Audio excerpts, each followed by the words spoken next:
আসসালামু আলাইকুম, কেমন আছো তোমরা? আশা করি ভালোই আছো।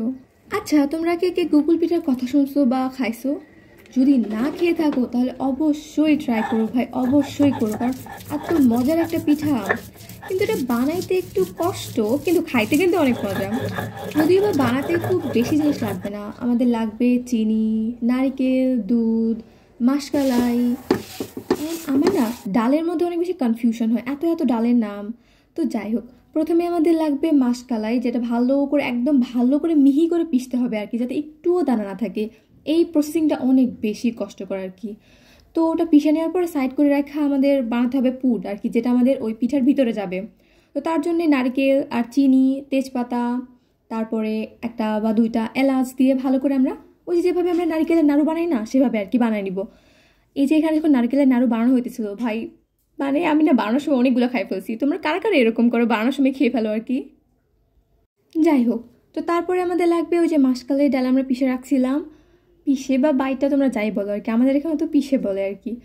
তো তারপর ওটার মধ্যে আমাদের আটা দিতে হবে। আটা দিয়া ভালো করে মিক্স করতে হবে, ভালো ভালো ভালো করে একদম সেইভাবে মিক্স করতে হবে, কারণ ভালোভাবে না মিক্স করলে তোমার পিঠাটা শক্ত হবে, আর ভালোভাবে মিশালে সফট হবে।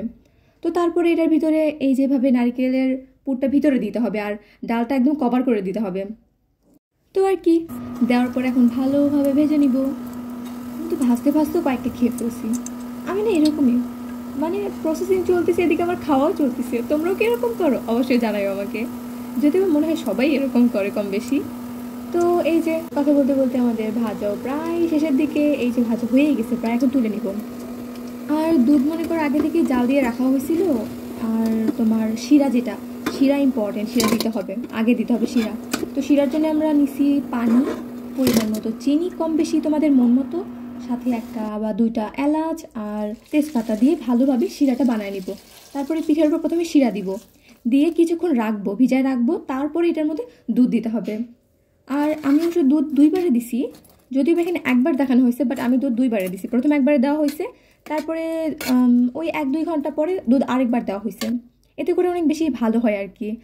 তো ভাই বিশ্বাস করো, যারা তোমরা খাও নাই, অবশ্যই তোমাদের ট্রাই করা উচিত, অবশ্যই করা উচিত, কারণ এটা আসলে অনেক মজার। পিঠাটা মনে করো রাত্রেবেলা বানানো হয়েছিল, তো এটা এখন সারা রাত রাখা হবে আর তারপর সকালে খাওয়া হবে। আচ্ছা, তোমরা মিষ্টি কে কে পছন্দ করো? আমাকে অবশ্যই জানাই তোমরা মিষ্টি কারা কারা পছন্দ করো। যদিও বা আমার তো মিষ্টি অনেক বেশি পছন্দ। যদিও বা মিষ্টি বেশি খাওয়া উচিত না, বাট মাঝে মাঝে চলে, মাঝে মাঝে খাইলে সমস্যা হয় না। আর ভাই তারপর থেকে শীত, শীতের সময় পিঠা খাবো না, এটা হইতে পারে? ও মাই গড। তো যাই হোক, এই দেখো সকালবেলা ভাই এত সুন্দরভাবে ফুলে উঠছিল, মানে তোমরা না খাওয়া পর্যন্ত বিশ্বাস করবে না যে আসলেই মজা। তো এই যে আম্মু উঠাই দিতেছিল, আম্মুকে এত বলতেছিলাম যে একটু কম দাও কম দাও, না, উনি তো কম দিবে না, বলছে না, নে তুই নে। সব আম্মুরাই সেম, মানে তুমি খাও আর না খাও, ওনারা ঠিকই চাপায় দিবে তোমার উপরে। তো তোমরা যারা যারা এখনো পর্যন্ত এটা খাও নাই, তারা অবশ্যই বাসায় এটা ট্রাই করবা। তো আজকের জন্য এই পর্যন্তই, ভালো থেকো, সুস্থ থেকো, আল্লাহ হাফেজ। আর যাওয়ার আগে একটা ফলো দিয়ে যাও যদি ভালো লাগে তাহলে।